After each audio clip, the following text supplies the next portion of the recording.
Welcome to SSTV5 ప్రేక్షకులకు నమస్కారం. BRS 10 ఏళ్ల కాలంలో ఏం చేసిందని కాంగ్రెస్పై లేనిపోని ఆరోపణలు చేయడం సిగ్గుచేటని కాంగ్రెస్ పార్టీ జిల్లా నాయకుడు నరేందర్ రెడ్డి ఆరోపించారు. బీఆర్ఎస్ 10 ఏళ్ల కాలంలో కుటుంబ పాలన సాగిందని ప్రజలు తిరస్కరించి కాంగ్రెస్ పార్టీని అధికారంలోకి తీసుకురావడం జరిగిందన్నారు.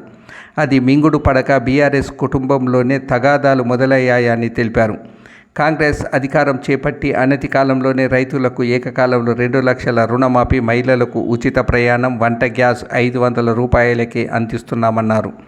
అలాగే 200 యూనిట్ల లోపు కాల్చే ప్రతి కుటుంబానికి విద్యుత్ను ఉచితంగా అందిస్తున్నామని, మీ పాలనలో ఏ ఒక్కరికి ఇల్లు ఇచ్చిన పాపన పోలేదని, నేడు గ్రామాన ఇందిరమ్మ ఇండ్లు ఇవ్వడంతో పల్లెల్లో సందడి నెలకొందన్నారు. ఏ గ్రామం చూసినా నేడు రేషన్ కార్డు అందుకున్న ప్రతి కుటుంబం సంతోషంగా ఉందన్నారు.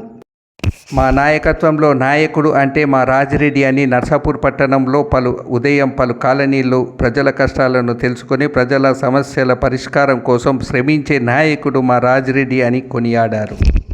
అధికారం చేతిలో లేకపోవడంతో మతి భ్రమించి కాంగ్రెస్పై బురద చల్లేందుకు చేస్తున్న కుట్రల్లో బీఆర్ఎస్ పార్టీ బురదలో కూరుకుపోవడం ఖాయమని నరేందర్ రెడ్డి ఆరోపించారు. నిన్న ఏదైతే మీరు పార్టీ విస్తృత స్థాయి సమావేశం ఏర్పాటు చేసుకుంటూ బీఆర్ఎస్ నాయకులు మీరు 10 సంవత్సరాలలో ఏం చేసిరని చెప్పి మీరు ఏదైతే రేవంత్ రెడ్డికి ప్రజాపాలన గవర్నమెంట్ను 420 హామీలని 420ని శాశ్వత హామీలు చేసి గద్దెనెక్కినామని ఏదైతే మీరు ఎద్దేవా చేసిరో అది మీరు విరమించుకోవాలి. తప్పు. ఎందుకంటే మీ దాంట్లో మీరే మీ కుటుంబంలోనే కలహాలు ఏర్పడ్డాయి. 10 సంవత్సరాలలో మీరు ఎక్కడ కూడా ఇల్లు ఇవ్వలేరు. ఇది ఇల్లు ఇస్తున్నది మంచి పేరు వస్తుందని చెప్పి ఓర్వలేక ఇలాంటి మీటింగ్లు పెట్టి మీ గవర్నమెంట్ బదనాం చేసే కార్యక్రమాలు చేస్తారు. ఇది ఖచ్చితంగా కాంగ్రెస్ పార్టీ ఖండిస్తుంది. ఏదైతే మీకు అందరికీ తెలుసు, ఊరూరా 9 రోజులలోనే మనం రైతు భరోసా ఏర్పాటు చేసాం. 9 రోజులలో 9,000 కోట్లు రైతులలో వేసాం. రైతుల కళ్ళల్లో ఆనందం చూసాం. ప్రతి ఊర్లో కూడా రైతులు ఎంతో ఆనందంగా ఉన్నారు. మీరు అది చూసి మాట్లాడాలి. రుణమాఫీ చేస్తామని చెప్పి విడతల వారిగా ఏడా కూడా పూర్తి సంపూర్ణ రుణమాఫీ మీరు చేయలేరు. మొన్న చూడండి, మినిమం 80 to 85% రుణమాఫీ జరిగింది. ఏ ఊళ్ళో పోయినా వాళ్ళందరూ గట్టిగా చెప్తారు. రేవంత్ రెడ్డి ప్రభుత్వం పాదయాత్ర ప్రభుత్వం ఎంతో వాళ్ళు దీవెనిస్తున్న రోజు వాళ్ళు ఎంతో గర్వంగా చెప్తున్నారు, మనకి ప్రభుత్వం చేసింది. అప్పుడు ఇందిరమ్మ రాజ్యంలో అప్పుడు రాజీవ్ గాంధీ ఉన్నప్పుడే జరిగిన ఇల్లు వచ్చినాయి తప్ప మళ్ళీ ఎప్పుడు రాలేవు. ఇప్పుడు గౌరవ రేవంత్ రెడ్డి ప్రజాపాలన ప్రభుత్వంలోనే మళ్ళా ఇల్లు మంజూరు అవుతున్నాయి కాబట్టి సంతోషంగా ఉన్నారు. మజరాడు ఏదైతే మీరు బాలాజీ ఫంక్షన్ హాల్లో విస్తృత స్థాయి సమావేశం ఏర్పాటు చేసుకుంటూ అందులో ప్రతి మాటకు మీరు సమాధానం చెప్పాలి. ఎందుకంటే గౌరవ జిల్లా అధ్యక్షురాలు గౌరవ ఎమ్మెల్యే గారు మాట్లాడిండ్రు, అందులో ఏమన్నా కరెక్ట్ ఉందా? గౌరవ రేవంత్ రెడ్డి గారి ముఖ్యమంత్రి గారు ప్రజాపాలన ప్రభుత్వంలో ఎంతో గ్రామాన అభివృద్ధి జరుగుతున్నది. మీకు కళ్ళకు కనపడతలేదా?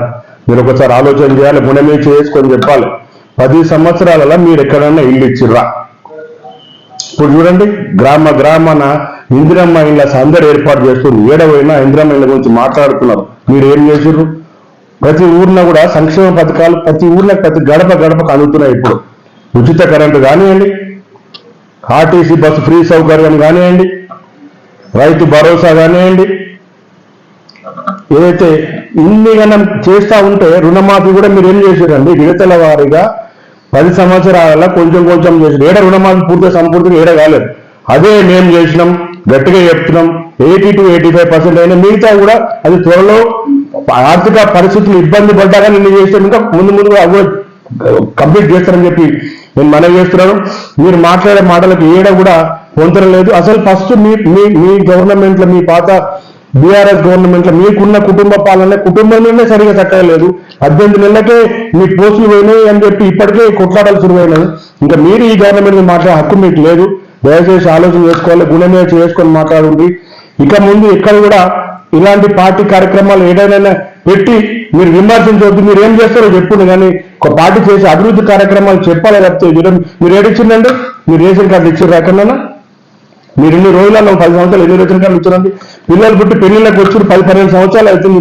అప్పటి నుంచి కూడా కూడలి పిల్లలు అక్కడ కావాలి, ఇక్కడ రాలేదు, ఇక్కడ ఉన్నాయి. మొన్న గౌరవ రేవంత్ రెడ్డి గారు వచ్చిన తర్వాత ప్రజాపాలన ప్రభుత్వంలో ప్రతి ఒక్క ఇంటికి రేషన్ కార్డు అందించినాం మొన్ననే. ఆ కార్యక్రమం మీకు కనిపిస్తలేదా? మీరు కళ్ళు పెట్టి చూడండి. అది ఇచ్చిపెట్టి 420 చేసి 420 హామీలు ఇచ్చి గద్దెనెక్కించినామా? అమ్మ 18 10 చేయండి, మేము 18 నెలల్లో చేసినాం గట్టిగా చెప్తున్నాం. కాంగ్రెస్ పార్టీ పక్షాన, వెల్దుర్తి మండల కాంగ్రెస్ పార్టీ పక్షాన చెప్తున్నాను, మీరు ఏం చర్చకు పెట్టినా మేము వస్తాము, మేము చేసే సంక్షేమ పథకాలు చూపిస్తాము. మీరు ఉటుటిగా మాటలు మాట్లాడి 420 హామీలు అని చెప్పొద్దు. దయచేసి ఏదన్నా రియాలిటీ వచ్చి మాట్లాడండి. గ్రామాల ఏం అభివృద్ధి జరుగుతుంది, ఇందిరమ్మ పరిస్థితి ఏంటి చూడండి. మీరు ఇచ్చిన 10 ఏళ్ళు ఇచ్చిన ఇల్లు పెడదాము, మేము కట్టే ప్రతి ఊరు ప్రతి గ్రామాల కట్టే ఇల్లు చూపిస్తాం. ప్రతి రైతు ఆనందంగా ఉన్నాడు ఈరోజు.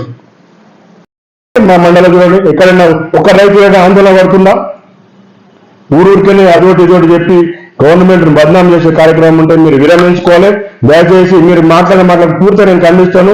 కాంగ్రెస్ పార్టీ పక్షాన వెల్దుర్తి మండలం నుంచి నేను ఖండిస్తానని చెప్పి పత్రికగా తెలియజేస్తున్నాను. మీరు కాదు, నాయకత్వం ఉంటే మీకు రాదు. ఏ ఊర్లో అయినా గ్రామాన అయినా రాజిరెడ్డి గారికి ఉన్నది. ప్రతి గ్రామంలో ఆయన గుండెల్లో పెట్టి కొలుస్తారు. ఎందుకంటే ప్రతిరోజు అనునిత్యం గ్రామంలో వెళ్తాడు, ప్రతి మనసును చూరగొన్నాడు. ఈరోజు నమస్తే నర్సాపూర్ తోటి గ్రామంలో మున్సిపల్ ఏదైతుందో ప్రతి మున్సిపల్లో వార్డుకు పొద్దున్నే ఉదయం వెళ్ళి సమస్యలు తెలుసుకొని వెంబడి పరిష్కరిస్తున్నాం. అది నాయకత్వం అంటే. ఏదైతే గ్రామంలో ఇందిరమ్మ ఇల్లు కడుతున్నా ప్రతి గ్రామంలో కూడా కొబ్బరికాయలు కొట్టి వాళ్ళు వచ్చి పిలుచుకున్నారు. ఎంతో ఆప్యాయంగా పిలుచుకొని ఎంతో ఆప్యాయంగా ఆదరిస్తారు. అది నాయకత్వం అంటే. మీరు ఎక్కడ చేశారు? మీరు చేసే పనులకు ఏది ఆదర్శంగా ఉంది? ఇంతకుముందు ఎమ్మెల్యేగా తిరుగుతుంటారా? మీరు ఏం పని చేసిరమ్మా? 10 సంవత్సరాల్లో మీరు చేసింది ఏంది? మీరు ఊడ్చింది ఏంది? నాయకుడు అంటే గౌరవ రాజిరెడ్డి గారే.